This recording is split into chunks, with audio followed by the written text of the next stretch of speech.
toute l'équipe, on est une quinzaine de collaborateurs, on a plutôt défendu l'idée de l'aspect positif du rétrofuturisme. Parce que le rétrofuturisme, c'est aussi une forme de réenchantement. Quand aujourd'hui on a une science-fiction ou une projection dans le monde du futur avec ces histoires d'IA, du monde désincarné, du réseau informatique, d'une froideur, le rétrofuturisme, sous toutes ses formes, que ce soit steampunk ou dieselpunk, c'est une manière de réenchanter cet imaginaire. Il y a un exemple dans le livre, par exemple des machines et robots. C'est-à-dire qu'il y a énormément d'œuvres dieselpunk. Je pourrais citer le Géant de fer, film d'animation. Il y a voilà, un ensemble de films où on met en scène des robots. Ce sont des robots humanoïdes. Et les histoires, c'est de leur injecter des sentiments. C'est-à-dire qu'en fait, le robot est à l'égal de l'homme. Il y a une série comme The Big O, série animée japonaise. Un des personnages, Dorothy, qui est une androïde, qui n'a pas de sentiments.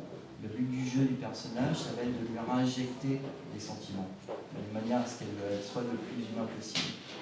Et qu'est-ce que c'est derrière? C'est de replacer le personnage humain au centre de la toile, au centre d'une maîtrise de l'environnement dans lequel il vit. Alors que cette science-fiction post-cyber nous montre un humain qui est de moins en moins maître de son environnement. Le rétrofuturisme, c'est une manière donc, de pouvoir reprendre un petit peu les choses en main.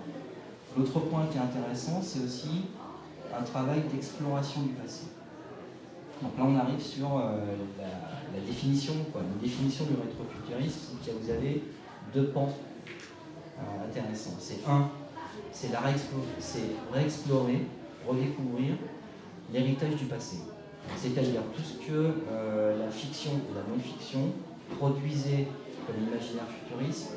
Alors je vais prendre juste le cas du dieselpunk sur l'entre-deux-guerres, c'est-à-dire donc la fin de la guerre de 14 jusqu'à 1945. Tout cet imaginaire-là, notamment américain, qui passait par le biais des pulps, donc avec l'histoire de space opéra, de vaisseaux, de monstres spatiaux, mais aussi sous la forme des hobby magazines, qui sont en fait des revues de vulgarisation scientifique, qui ont produit énormément de couvertures où on imaginait la technologie de demain. Donc on en a reproduit quelques-unes dedans. Donc, et puis voilà, c'était la manière dont on pouvait envisager le monde de demain. L'autre pan, c'est la fiction. C'est-à-dire des auteurs comme, je vais prendre par exemple Warren Ellis, scénariste anglais, ou même Alan Moore, avec la ligne des Gentlemen, utilisent justement cette matière, cette production du passé, pour créer de nouvelles fictions. Où on s'amuse à réinventer des choses. Sky Captain The Tomorrow World, le film, c'est vraiment ça. L'histoire se passe en 1939. On retrouve tous les archétypes de la fiction des années 30. Le savant fou, le robot, la machine volante, l'idée que le savant fou veut détruire la Terre pour lui redonner une nouvelle chance, le héros aviateur, les avions, les forteresses volantes, tout cet imaginaire-là, simplement, voilà, quelqu'un des années 2000, il capte à nouveau cet héritage et il lui redonne vie.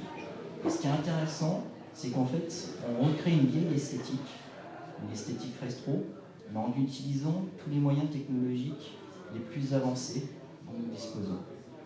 Et ça, c'est une fusion qui est pour moi pour l'instant une des choses les plus intéressantes par rapport à l'ensemble du rétrofuturisme.